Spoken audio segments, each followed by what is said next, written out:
ഈ കഴിഞ്ഞ ഒക്ടോബർ മാസത്തെ കാര്യം നോക്കുകയാണെന്നുണ്ടെങ്കിൽ നമ്മുടെ കേരളത്തിലും തമിഴ്നാട്ടിലെ പല ഭാഗത്തും അത്യാവശ്യം മഴയും കാര്യങ്ങളൊക്കെ ഉണ്ടായിരുന്നു. അപ്പോൾ അങ്ങനെയുള്ള ഒരു ദിവസമാണ് ഈ ഒരു ഇൻസിഡന്റ് നടക്കുന്നത്. കൃത്യമായി പറഞ്ഞാൽ ഒക്ടോബർ 31, 2025 തമിഴ്നാട്ടിലെ ഈറോഡിലെ ഗോപിച്ചെട്ടിപ്പാളയത്തിലെ ശാന്തിപ്പാളയം എന്ന് പറയുന്ന ഒരു ഗ്രാമത്തിലായിരുന്നു ഈ ഒരു കഥ നടക്കുന്നത്. അന്നും ഒരു മഴയുള്ള ദിവസമായിരുന്നു. ആളുകൾ രാവിലെ എഴുന്നേറ്റു, അവരുടെ കാര്യങ്ങളൊക്കെ ചെയ്തു. അതിനുശേഷം ജോലിക്ക് പോകുന്ന ആളുകൾ ജോലി സ്ഥലത്തോട്ട് പോയി. അങ്ങനെയാണ് മുരുകേശൻ തൻ്റെ ജോലി സ്ഥലമായിട്ടുള്ള വാഴത്തോട്ടത്തിലോട്ട് പോകുന്നത്. അവിടെയുള്ള പുല്ലുകൾ കാര്യങ്ങളൊക്കെ ക്ലിയർ ചെയ്യുക, അതേപോലെ തന്നെ വാഴയുടെ കാര്യങ്ങളൊക്കെ പരിപാലിക്കുക, അതൊക്കെ ആയിരുന്നു ആളുടെ ഒരു ജോലി. ആള് ആ ഒരു വാഴത്തോട്ടത്തിലൂടെ ഇങ്ങനെ നടക്കുന്നതിൻ്റെ ഇടയിൽ ഒരു കാഴ്ച കണ്ടു കഴിഞ്ഞിട്ട് ഞെട്ടിപ്പോവുമായിരുന്നു. ആള് കണ്ടതെന്തായിരുന്നു എന്ന് വെച്ച് കഴിഞ്ഞിട്ടുണ്ടെങ്കിൽ വാഴല മുറിക്കുന്ന കത്തി ഉണ്ടല്ലോ, ആ ഒരു കത്തി നിലത്ത് കിടക്കുന്നതായിരുന്നു. എന്നാൽ ആ കത്തിയിൽ എന്തോ രക്തം പുരണ്ടിട്ടുണ്ടായിരുന്നു. ആൾ പെട്ടെന്നുകൊണ്ട് തന്നെ അതിൻ്റെ അടുത്തോട്ട് പോയി നോക്കുകയാണ്. അവിടെ ചുറ്റുമൊക്കെ നോക്കിയപ്പോൾ കുറച്ചങ്ങോട്ട് മാറിയിട്ട് പുല്ലിലും കുറച്ചിങ്ങനെ രക്തമൊക്കെ കിടക്കുന്നത് ആൾ കാണുകയാണ്. ആള് വല്ലാണ്ട് ഷോക്കായി ഉടനെ തന്നെ മോഹൻകുമാർ എന്ന് പറയുന്ന ആ ഒരു വാഴത്തോട്ടത്തിൻ്റെ ഓണറെ വിവരം അറിയിക്കുകയായിരുന്നു. ഉടനെ തന്നെ ലാൻഡ് ഓണർ ആയിട്ടുള്ള മോഹൻകുമാർ അങ്ങോട്ട് എത്തുകയാണ്. ആള് നോക്കി ഈ കാര്യങ്ങളൊക്കെ കണ്ടു. ഉടനെ തന്നെ പോലീസിനെ വിവരം അറിയിക്കുകയാണ്. സിരുവള്ളൂർ പോലീസ് സ്റ്റേഷൻ ലിമിറ്റിലായിരുന്നു ഈ ഒരു സ്ഥലം വന്നിരുന്നത്. ഉടനെ തന്നെ അവിടുത്തെ പോലീസ് ഉദ്യോഗസ്ഥർ ആ ഒരു സ്ഥലത്തോട്ട് എത്തുകയായിരുന്നു. അവരെത്തി നോക്കുമ്പോൾ ഇതേപോലെ ഒരു കത്തി കിടക്കുന്നുണ്ട്, അതിൽ രക്തം പുരണ്ടിട്ടുണ്ട്. കുറച്ച് മാറിയിട്ട് ഇതേപോലെ തന്നെ കുറച്ച് രക്തക്കറകൾ അവിടെ ഇവിടെ ഒക്കെ കാണുന്നുണ്ട്. സോ ഈ ഒരു ഏരിയയിൽ ഒരു കൊലപാതകം നടന്നിട്ടുണ്ടാകാനുള്ള ഒരു സാധ്യതയുണ്ടെന്ന് മനസ്സിലാക്കിയ പോലീസ് ഉടനെ തന്നെ അവരുടെ ഹയർ ഓഫീസേഴ്സിനെ മറ്റൊക്കെ ബന്ധപ്പെടുകയാണ്. അങ്ങനെ തിരുപ്പൂരിൽ നിന്ന് രാജ എന്ന് പറയുന്ന ഒരു ഡോഗ് വരികയാണ്, ഡോഗ് സ്ക്വാഡിലെ. എന്നിട്ട് ആ നായ അവിടെ എന്താ പറയുക സ്മെല്ലെടുക്കുകയാണ്. അങ്ങനെ അത് ഒരു പർട്ടിക്കുലർ പോയിന്റിലെത്തി നിന്നു. അങ്ങനെ പോലീസുകാർ ആ ഒരു ഏരിയ കുഴിച്ചു നോക്കുകയായിരുന്നു. കുഴിക്കുന്നതിന് മുൻപ് തന്നെ പ്രൊസീജിയറിന്റെ ഭാഗമായിട്ട് തഹസിൽദാരെ മറ്റൊക്കെ വിവരം അറിയിച്ചിട്ടുണ്ടായിരുന്നു. അവരും കാര്യങ്ങളൊക്കെ സ്ഥലത്തോട്ടെത്തി. ഫോറൻസിക് ടീമും സ്ഥലത്തോട്ട് എത്തിയതിന് ശേഷമാണ് കുഴിച്ചു തുടങ്ങുന്നത്. അങ്ങനെ ആളുകൾ കുഴിച്ച് ഏകദേശം ഒരു 3 അടി കഴിഞ്ഞപ്പോൾ ഒരു ആളുടെ തല കിട്ടുകയാണ്. അതായത് തല എന്ന് വെച്ച് കഴിഞ്ഞിട്ടുണ്ടെന്നുണ്ടെങ്കിൽ നീളമുള്ള മുടിയാണ് കാണുന്നത്. ആദ്യം തന്നെ തലയുടെ മുകൾ ഭാഗമായിരുന്നു കണ്ടിരുന്നത്. അപ്പോൾ അതൊരു സ്ത്രീയുടെ മൃതദേഹമാണെന്നുള്ളത് അവർക്ക് അപ്പോൾ തന്നെ മനസ്സിലായി. അതിനുശേഷം അവർ ശ്രദ്ധിച്ചിട്ട് മണ്ണും കാര്യങ്ങളൊക്കെ മാറ്റി നോക്കുകയാണ്. അവരങ്ങനെ ബോഡി പുറത്തെടുക്കുമ്പോൾ ആ ഒരു സ്ത്രീയെ ഇരുത്തിയ രീതിയിലായിരുന്നു കുഴിച്ചിട്ടുണ്ടായിരുന്നത്. പൂർണ്ണ നഗ്നയായിരുന്നു. അതേപോലെ തന്നെ ഒരു ബിലോങ്ങിങ്സും ആ ഒരു സ്ത്രീയുടേതായിട്ടുള്ള ഒന്നും തന്നെ അവിടെ ഒന്നും ഉണ്ടായിരുന്നില്ല. അങ്ങനെ ബോഡിയും കാര്യങ്ങളൊക്കെ ഓട്ടോപ്സി ചെയ്യുകയാണ്. അപ്പോൾ ഈ ഒരു സ്ത്രീയുടെ പ്രായം 33-നും 40-നും ഇടയിലാണ്. അതുപോലെ തന്നെ തലയിൽ കല്ലുകൊണ്ട് ശക്തമായിട്ട് അടിച്ചിട്ടുണ്ട്. അതേപോലെ ഈ ഒരു കഴുത്തിൽ കത്തി ഉപയോഗിച്ചിട്ട് അറുത്തിട്ടുണ്ട്. അങ്ങനെയാണ് ഈ ഒരു സ്ത്രീ കൊല്ലപ്പെട്ടിട്ടുണ്ടായത്. അതല്ലാതെ വേറൊരു തെളിവും പോലീസിനും ഫോറൻസിക് ടീമിനും ആ ഒരു ഏരിയയിൽ നിന്ന് അപ്പോൾ കണ്ടെത്താനായിട്ട് സാധിച്ചില്ല. നല്ല മഴയും കാര്യങ്ങളൊക്കെ ഉണ്ടായിരുന്നല്ലോ. അപ്പോൾ ആരാണ് ആ ഒരു സ്ത്രീ? എങ്ങനെയാണ് അവർ ആ ഒരു വാഴത്തോപ്പിലെത്തിയത്? പോലീസുകാർ എങ്ങനെയാണ് ആ ഒരു കൊലപാതകയെ കണ്ടെത്തിയത്? ഇത്രമാത്രം ക്രൂരമായിട്ട് കൊല ചെയ്യാനായിട്ട് അവരെന്താണ് ചെയ്തത്? ഇത്തരത്തിലുള്ള കാര്യങ്ങളൊക്കെയാണ് ഇന്നത്തെ വീഡിയോയിലൂടെ നമ്മൾ ഡിസ്കസ് ചെയ്യാൻ പോകുന്നത്. Hello guys, welcome back to the channel. Razeen this side. അങ്ങനെ പോലീസുകാർ ഇൻവെസ്റ്റിഗേഷനും കാര്യങ്ങളൊക്കെ സ്റ്റാർട്ട് ചെയ്യുകയാണ്. അവർ ആ ഒരു ഏരിയയിലുള്ള കംപ്ലീറ്റ് CCTV വിഷ്വൽസും കാര്യങ്ങളൊക്കെ എടുക്കുകയാണ്. ആ ഒരു സ്ത്രീ അങ്ങോട്ട് വരുന്നതിൻ്റെ വല്ല വിഷ്വലോ കാര്യങ്ങളോ ഉണ്ടാവുമെന്ന് നോക്കുന്നതിന് വേണ്ടിയിട്ടായിരുന്നു അത്. എന്നാൽ അത്തരത്തിലുള്ള ഒന്നും തന്നെ പോലീസിന് കണ്ടെത്താനായിട്ട് സാധിച്ചില്ല. ആകെപ്പാടെ ഈ ഒരു ഇൻസിഡൻറ്റിൻ്റെ കാര്യം പറയുകയാണെന്നുണ്ടെങ്കിൽ അവിടുത്തെ ജോലിക്കാരനായിട്ടുള്ള മുരുകേശനാണ് ഈ ഒരു ഇൻസിഡൻറ്റ് ആദ്യം കാണുന്നത്. അതായത് ആ ഒരു ഏരിയ കണ്ടിട്ട് സംശയം തോന്നിയിട്ട് ആളാണല്ലോ മുതലാളിയുടെ അടുത്ത് പറയുന്നത്. അപ്പോൾ ആളുടെ അടുത്ത് നിന്ന് ക്വസ്റ്റ്യനിങ് ആരംഭിക്കുകയാണ്. ആളോട് അൺയൂഷ്വൽ ആയിട്ടുള്ള എന്തെങ്കിലും കാര്യങ്ങൾ കണ്ടോ തുടങ്ങിയിട്ടുള്ള കാര്യങ്ങളെല്ലാം തന്നെ ചോദിക്കുകയാണ്. അതേപോലെ തന്നെ ആ ഒരു സ്ത്രീ അറിയുമോ എന്ന് ചോദിച്ചു. അതേപോലെ തന്നെ ആ ഒരു ലാൻഡ് ഓണറുടെ അടുത്തും അതേപോലെ ആ ഒരു ഗ്രാമത്തിലുള്ള പല ആളുകളുടെ അടുത്തും ആ ഒരു സ്ത്രീ ഇതിനു മുൻപ് കണ്ടിട്ടുണ്ടോ എന്നുള്ള കാര്യം പോലീസുകാർ ചോദിക്കുകയാണ്. എന്നാൽ അവർക്ക് ആർക്കും തന്നെ അത് ആരാണെന്നുള്ളത് അറിയില്ലായിരുന്നു. അവർ പറഞ്ഞു, ഞങ്ങളുടെ ഗ്രാമത്തിലുള്ള ഒരാളല്ല, ഇത് പുറത്തെവിടുന്നോ വന്നൊരു സ്ത്രീയാണെന്നുള്ളൊരു കാര്യം അവർ പോലീസിൻ്റെ അടുത്ത് പറയുകയാണ്. അങ്ങനെ പോലീസുകാർ അടുത്തുള്ള സ്റ്റേഷനുകളിലെല്ലാം തന്നെ അന്വേഷിക്കുകയാണ് 30-നും 40-നും ഇടയിൽ പ്രായമുള്ള വല്ല സ്ത്രീകളുടെ മിസ്സിംഗ് കേസ് വന്നിട്ടുണ്ടോ എന്നുള്ളത്. അങ്ങനെ അന്വേഷിക്കുന്നതിൻ്റെ ഇടയിൽ അവർക്ക് ഒരു പോലീസ് സ്റ്റേഷനിൽ നിന്ന് ഒരു ലിങ്ക് കിട്ടുകയാണ്.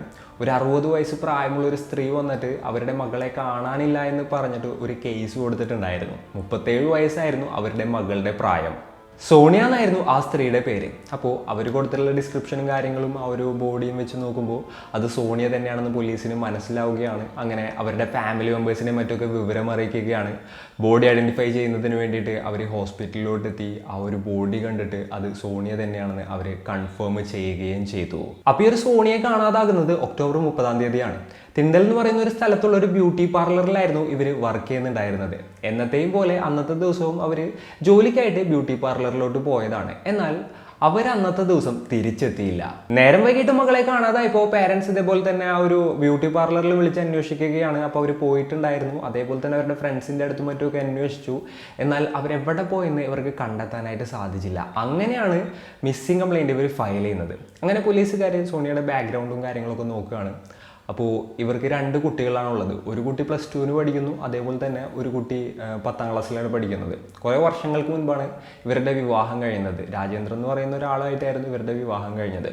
അപ്പോൾ രാജേന്ദ്രൻ്റെ കാര്യം പറയുകയാണെന്നുണ്ടെങ്കിൽ ഒരു 2 വർഷങ്ങൾക്ക് മുൻപ് ആൾ മരണപ്പെടുകയായിരുന്നു. അതിനുശേഷം ഇവരാണ് ഈ 2 കുട്ടികളെയും നോക്കിക്കൊണ്ടിരുന്നിരുന്നത്. ഇവരുടെ അമ്മയുടെ അച്ഛൻ്റെയും കൂടെ ആയിരുന്നു താമസിച്ചിരുന്നത്.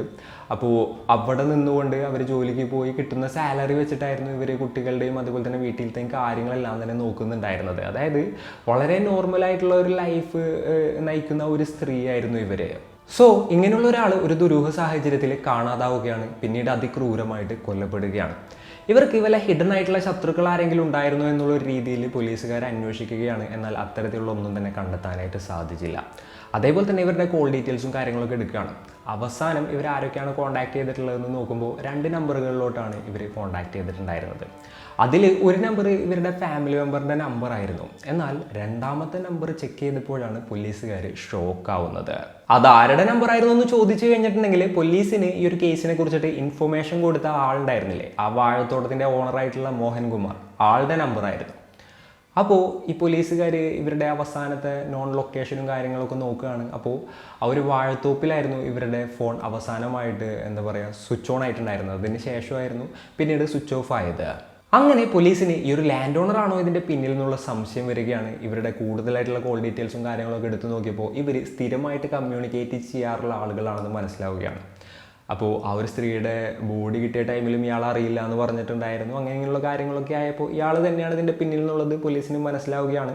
അപ്പോൾ എന്തുകൊണ്ട് ഇയാൾ ഈ ഒരു വിവരം പോലീസിനെ വിളിച്ച് പറഞ്ഞു എന്നുള്ളൊരു സംശയം മാത്രമേ പോലീസിന് ഉണ്ടായിരുന്നുള്ളൂ. കാരണം ഇയാളാണ് ഇത് ചെയ്തതെന്നുണ്ടെന്നുണ്ടെങ്കിൽ ഇയാൾ ഇതേപോലെ തന്നെ പെട്ടെന്നുകൊണ്ട് പോലീസിനെ അറിയിക്കില്ലല്ലോ, അറിയിക്കാതിരിക്കാനല്ലേ നോക്കുള്ളൂ. അതെന്താണ് ഇയാൾ ചെയ്തതെന്നുള്ളൊരു കൺഫ്യൂഷൻ മാത്രമേ പോലീസിന് ഉണ്ടായിരുന്നുള്ളൂ. എന്നാൽ തെളിവുകളെല്ലാം തന്നെ ഇയാൾക്കെതിരായതുകൊണ്ട് വളരെ പെട്ടെന്ന് തന്നെ അയാളെ കസ്റ്റഡിയിൽ എടുത്തിങ്ങേറ്റ് ക്വസ്റ്റ്യൻ ചെയ്യുകയാണ്. ആളെ ക്വസ്റ്റ്യൻ ചെയ്തപ്പോൾ ആദ്യം ആൾ തനിക്കൊന്നും അറിയില്ല എന്നുള്ള രീതിയിൽ തന്നെയായിരുന്നു പറഞ്ഞുകൊണ്ടിരുന്നിരുന്നത്. ഇതേപോലെ തന്നെ തൻ്റെ പണിക്കാരൻ വന്ന് പറഞ്ഞ ടൈമിൽ ഇതേപോലെ ഒരു കത്തി കണ്ടിട്ട് ഞാൻ നിങ്ങളെ വിവരം അറിയിച്ചപ്പോഴാണ് ഞാൻ ഇത്തരത്തിലുള്ളൊരു കാര്യം അറിയുന്നത് എന്നുള്ളൊരു തരത്തിൽ തന്നെയാണ് ആൾ പറഞ്ഞിരുന്നത്. എന്നാൽ ഈ ഫോൺ ഡീറ്റെയിൽസ് കാര്യങ്ങളൊക്കെ വെച്ചിങ്ങേറ്റ് പോലീസുകാർ ഇയാളെ നല്ല രീതിയിൽ ക്വസ്റ്റ്യൻ ചെയ്തപ്പോൾ അയാൾക്ക് സമ്മതിക്കല്ലാതെ വേറെ നിവൃത്തി ഉണ്ടായിരുന്നില്ല. അവസാനം ഈ ഒരു സ്ത്രീയെ കൊന്നത് താനാണെന്ന് അയാൾ സമ്മതിക്കുകയായിരുന്നു. 27 വയസ്സായിരുന്നു മോഹൻകുമാറിൻ്റെ പ്രായം. ഈ സോണിയെ കാണുന്നുണ്ടെങ്കിൽ 37 വയസ്സുമായിരുന്നു പ്രായം. അപ്പോൾ ഇവർ പരിചയപ്പെടുന്നത് 2-3 വർഷങ്ങൾക്ക് മുൻപാണ്. ഒരു ഗാർമെൻറ്റ് ഷോപ്പിൽ ഇവർ 2 പേരും ജോലി ചെയ്യുന്നുണ്ടായിരുന്നു. അപ്പോൾ അവിടെ വെച്ചിട്ടാണ് ഇവർ 2 പേരും പരിചയപ്പെടുന്നത്. ഈ മോഹൻകുമാറിൻ്റെ കാര്യം പറയുകയാണെന്നുണ്ടെങ്കിൽ ആളുടെ കല്യാണം ഓൾറെഡി കഴിഞ്ഞിട്ടുണ്ടായിരുന്നു. എന്നാൽ ഭാര്യയുമായിട്ട് കുറച്ച് പ്രശ്നങ്ങളൊക്കെ ആയിട്ട് അവർ പിരിഞ്ഞ് താമസിക്കുകയായിരുന്നു. അപ്പോൾ ഈ ഒരു സോണിയയുമായിട്ടുള്ള ഒരു റിലേഷൻഷിപ്പിൻ്റെ കാര്യം ഒരു ഫ്രണ്ട്ഷിപ്പിൽ നിന്ന് പിന്നീട് പതുക്കെ ഒരു പ്രണയത്തിലോട്ട് ഡെവലപ്പ് ആവുകയായിരുന്നു. പിന്നീട് അവർ ഇടയ്ക്കിടയ്ക്ക് മീറ്റ് ചെയ്യൽ, ട്രാവൽ ചെയ്യൽ, അതുപോലെ തന്നെ ഇയാളുടെ വാഴത്തോപ്പിൽ മീറ്റ് ചെയ്യൽ, അതൊക്കെ സ്ഥിരമായിട്ടുള്ളൊരു കാര്യമായിരുന്നു. അങ്ങനെ കുറച്ച് നാളുകൾ കഴിഞ്ഞു.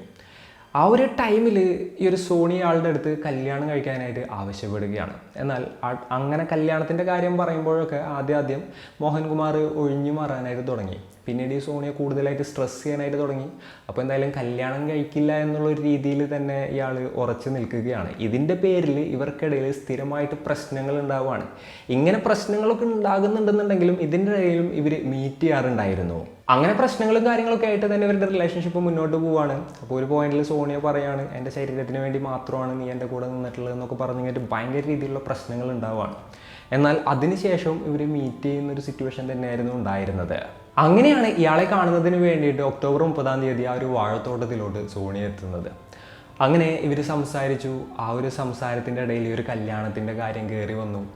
അപ്പോൾ ഇയാൾ ഭയങ്കരമായിട്ട് ദേഷ്യപ്പെടുകയാണ്. അവിടെ അടുത്തുണ്ടായിരുന്ന ഒരു കല്ലെടുത്തിട്ട് ഈ ഒരു സ്ത്രീയുടെ തലക്കടിക്കുകയാണ്. അതേപോലെ തന്നെ അവിടെ ഓൾറെഡി ഉണ്ടായിരുന്ന ഒരു കത്തി ഉപയോഗിച്ചുകൊണ്ട് ആ ഒരു സ്ത്രീയുടെ കഴുത്തിറക്കുകയും ചെയ്തു.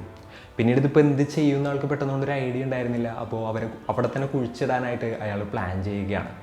അങ്ങനെ ആൾ അവിടെ കുറച്ച് മാറിയിട്ട് ഒരു കുഴിയെടുത്തു. എന്നിട്ട് ഈ ഒരു സ്ത്രീയുടെ എന്താ പറയുക ഫുള്ള് ഡ്രസ്സും കാര്യങ്ങളും അതേപോലെ തന്നെ ബിലോങ്ങിങ്സ് എല്ലാം തന്നെ ആൾ അവിടെ നിന്ന് മാറ്റുകയാണ്. എന്നിട്ട് ആ ഒരു സ്ത്രീയെ അതിൽ കുഴിച്ചിടുകയാണ്. എന്നിട്ട് ബിലോങ്ങിങ്സും കാര്യങ്ങളൊക്കെ എടുത്തിങ്ങായിട്ട് കുറച്ച് മാറിയിട്ടുള്ള ഒരു ആറ്റിൽ കൊണ്ടുപോയിട്ട് കളഞ്ഞു. അതൊക്കെ കഴിഞ്ഞ് ആൾ വീട്ടിലെത്തി. തെളിവുകളെല്ലാം നശിപ്പിച്ചു. ഇനിയൊരു കൊലപാതകത്തിൻ്റെ വിവരം ആരും അറിയില്ല എന്നായിരുന്നു ആൾ കരുതിയത്. എന്നാൽ ആൾ പ്രതീക്ഷിച്ചതല്ല സംഭവിച്ചത്. ആൾ കൊല ചെയ്യാനായിട്ട് യൂസ് ചെയ്ത ആ ഒരു കത്തി ആൾ അവിടെ തന്നെ ഇട്ടിട്ടുണ്ടായിരുന്നു. ആ ഒരു കത്തി പിറ്റേ ദിവസം ആളുടെ പണിക്കാരൻ കാണുകയാണ്. അതിനുശേഷം ആൾ മുതലാളിയായിട്ടുള്ള ഒരു മോഹൻകുമാറിൻ്റെ അടുത്ത് പറയുകയാണ്. അപ്പോൾ ഓൾറെഡി താൻ പെട്ടു എന്നുള്ളത് ആൾക്ക് മനസ്സിലായി. അപ്പോൾ ഇയാൾ ഇത്തരത്തിലുള്ളൊരു കാര്യം വന്ന് പറഞ്ഞിട്ട് താൻ പോലീസിൻ്റെ അടുത്ത് പറഞ്ഞില്ല എന്നുണ്ടെന്നുണ്ടെങ്കിൽ ആകെ പ്രശ്നമാവും. അപ്പോൾ പോലീസിൻ്റെ അടുത്ത് പറയാം. അവർക്ക് പെട്ടെന്നുകൊണ്ട് ഈ ഒരു വലിയ വാഴത്തോപ്പിൽ എവിടെയാണ് കുഴിച്ചിട്ടതെന്നൊന്നും കണ്ടെത്താനായിട്ട് സാധിക്കില്ലല്ലോ.